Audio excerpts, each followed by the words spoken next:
Hey guys, welcome back to the shop. Rick the Honest Mechanic, and this is part 3 of my Big Bear clutch setup / inspection video. If you guys want to get caught up on all of that, I have all the links in the description for the first 2 videos. This should be my final one on this whole sequence because it's pretty in-depth. I'm trying to keep everything bite-sized. So without any further ado, let's go right back into it as to where we left off. Remove the 2 clutches, get them on the bench and measure them out. Okay, so first up, we're going to remove this giant nut here that's going to hold the primary clutch as well as probably the drum so that we can gain access to this clutch pack, remove the 5 holder, is it 5? I think it's 5. Bolt holding that thing together so we can measure the wear on these shoes as well as the wear on these fibers and clutch plates. So what we need to do is bend back this locking tab. Nice and easy like that. Luckily. Oh, and I'm going to say I'm corrected because all this time I kept saying that no one's been in here, but as you just saw, I just split that lock, which sucks because now I got to get one. And it's already been split here. Let me zoom in a little bit on that for you guys. And well, I just tapped it off there as well. So I'm not the first one in here. It's possible that I'm gonna guess the dealership, because I don't think my grandfather was in here himself, but either way, I'm not the first one. I got a 1 1/8 here that seems to fit the best, and I'm just gonna try and zip it off with my large impact, see how it goes here. Oh yeah, not too bad at all. I like that. And yeah, there's the destroyed nut, or sorry, nut holder. And now hopefully, yeah, that just slides right out. Ooh, ooh. There could be where some of the material is coming from. Looks like the primary is looking not too great of shape. So let's bring it to the bench. We'll take a further look, but we're going to keep going here and take away those clutch packs. I think the drum here will just slide right out.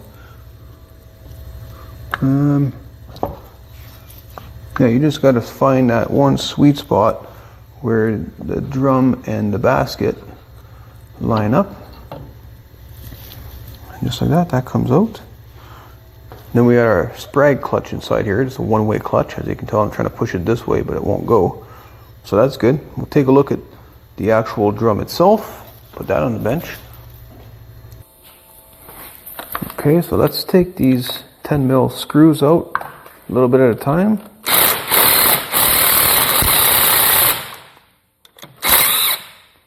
Relieve some of the pressure off the springs. Oh. I did not want that. That's my bearing, my release bearing. So we're gonna, now that I have it out anyways, we'll put that on the bench and take a good look at it. All right, I think I'm just about there.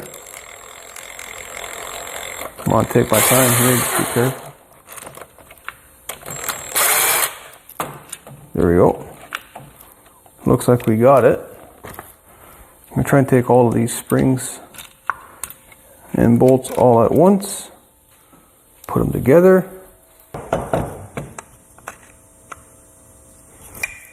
This one's gonna be tough. Oh, there you go, not so bad. That's about as far as I need. What size is that? Is it the same size? That'd be super convenient. Womp womp. Not quite. Okay, I think it might be a 27. And is it a 27? Oh yes. Memory still serves. So far. Let's see if we can, ooh, that looks like a biter. Finger biter. Luckily, good old heavy duty impact to the rescue on that. Get this apart. Yeah, see again, another broken tab. So someone's probably changed this clutch pack over the years I mean, I'm kind of not surprised now I say that. I think in the first video I thought it was still original. What was I thinking? I mean, this thing's almost 40 years old. So, might be time for another clutch pack. I mean, if you had a standard car, you probably have done that once or twice in its life, depending on how long you have it. Now we're going to try and remove all of this again in one unit and take it apart like a sandwich on the bench. Come on. Come on.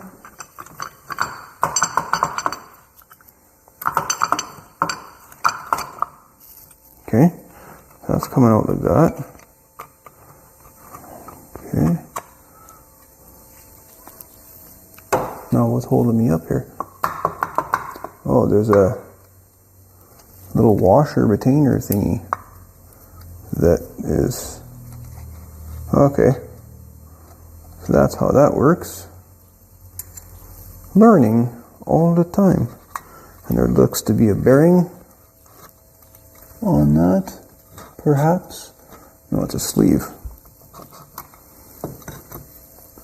That is a sleeve, and we're going to leave that there. And we're going to put this all something like this. It doesn't match right now, that's not a big deal. But anyways, let's go to the bench and start measuring some stuff here. I have everything laid out here. I got the book opened up. I got my surface plate, my dowel, well, not my dowel caliper, but my caliper, and all the parts, that I'm going to be needing to measure. So it doesn't really matter how you want to start, but I like to start with maybe looking at the grooves inside the drum, because, you know, as they wear, there's a little bit of grooving that happens. This doesn't feel too bad at all. What I am going to do is I'm going to probably take a little bit of emery cloth, refinish it just a bit to give it some nice clean surface to work with. Then I'm going to follow on by measuring this guy, so the primary clutch here. Okay, so here we are looking at the primary clutch, as I call it, or they call it a clutch carrier. Anyways, I find it a little bit strange how they measure this. They give you a shoe wear limit of 1.5 mil. That's really hard to measure with a caliper. So just based on the diagram here, so you got grooves along that clutch carrier. I can still see all of the grooves all along on each of these 4 shoes. So I don't know, guys, but to me, that tells me that it's still like brand new. I mean, if I had these completely worn down, that would tell me that I've gone at least, whatever that might be, a couple of mil, or maybe a half mil, down. So I'm going to say that's okay, in my case anyways, but I do have some odd, like little chunks here and there missing, and I'm not going to worry too much about it. But in the next page here, we are talking about different things like clutch warpage, which is where my surface plate is going to come in handy. So you got your friction plates. This is your limit there. And then when it comes to your clutch plates, there's 2 different ones. So you have to make sure that you measure them out. And then as well as, there's a bunch of stuff to measure here. So you got your cushion springs, then it gets into your oil pump, but I'm also going to measure my springs here. I'm going to measure basically everything so that I know everything is on the up and up when I put it back together. Now let's measure those springs. So we're looking, let's zero this out first. We're looking for a minimum length of 45.8 mil. Let's see what we got here. 47.07. 47.04, so we're doing okay here. Basically at this point we're just looking to see if any of them kind of stand out as to being compressed. Oh, this one's nice, 0.27. It depends on how you hold it too, so 47 mil. So we're well within the limits on those, so that's really good. Now I'm just going to finish measuring all of these guys, and then I'll come back with a verdict. So I've measured everything. What did I determine? Well, the closest thing that is out of tolerance is the thinner clutch plates, which, I mean, I'm not really sure how good my measuring device is here because it keep having to reset it, so I don't really trust it all that well. I'm going to probably have to do this again, get my good one from work or something, but it's out by 0.05 of a millimeter. I don't think it's that bad. I mean, I think it's probably just fine, actually. And one thing I forgot to mention is what to check as well is those cushion springs and how to do that. So you just kind of use the back of your caliper here and you measure that, and that's supposed to be between 3.15 and 3.45, and we're within tolerance there. We're actually at 3.3, so that's good too. There's 2 of these, and they have to be in a certain place in the stack up, which I'm going to take a quick glance with you guys here at how this all goes back together, because I'm going to be verifying to make sure that every single one of these plates is in the right order, because that could definitely make changes as to how your shifting occurs and if it feels like it's slipping and all the rest of that stuff. So I think I'm going to clean everything up and honestly put it back together. We're within tolerance by quite a bit. If I was really, really close, there's 4 of these, I think, so I'm going to price them out and I might just replace them just based on price if they're still available and they're not too expensive. But even so, I think we're still good. They're not warped. They're not, there's a little bit of rust buildup on it, but that could have been from sitting over the years because there was a period of time where it didn't run for a long time. Could be from that. But again, they're not warped at all. There's no heat checking on them. So that's really cool. So, but yeah, I just want to show you guys what we're looking at here for a stack up in case you're doing this job, as well as what the torque specs are for those 2 nuts.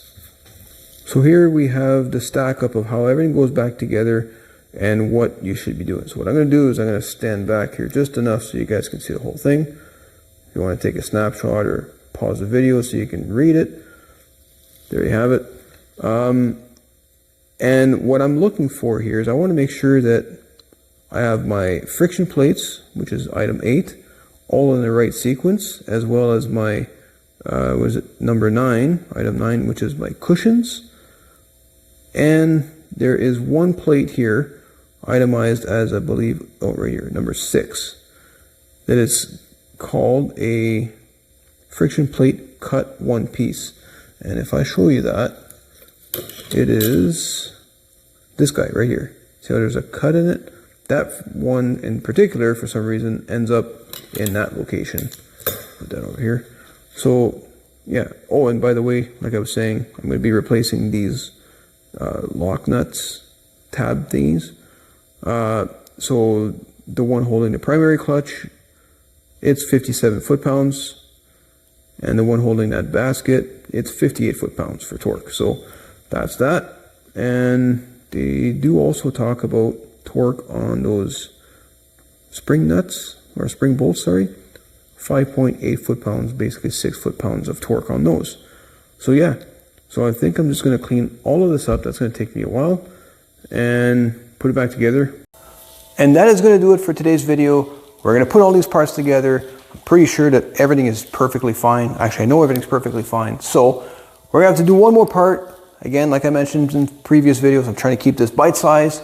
And I just remembered that I didn't give you guys or tell you what the surprise is all about. You'll have to wait to the next video because I'm going to do that probably first thing. And then it can be off my chest. And that's because I don't really have it here yet. So let me just finish this video here. Follow me on the next one. We're going to put it all together, put some oil in it, check for leaks, all that stuff. Maybe go for a ride if we can, you know, set up the camera somehow, maybe on a helmet, whatever. I don't have any fancy cameras. I'm actually just filming off of my phone. But anyways, again, thanks guys. I hope you enjoyed the video. If you did, you know what to do. Thumbs up, leave me a comment, subscribe if you haven't already, and we'll see you in the next one. It should be the final one. Actually, it's going to be the final one. It might be a little bit longer, but I'm going to make it the final one. Anyways, if you stuck out this far, thank you so much. See you in the next one.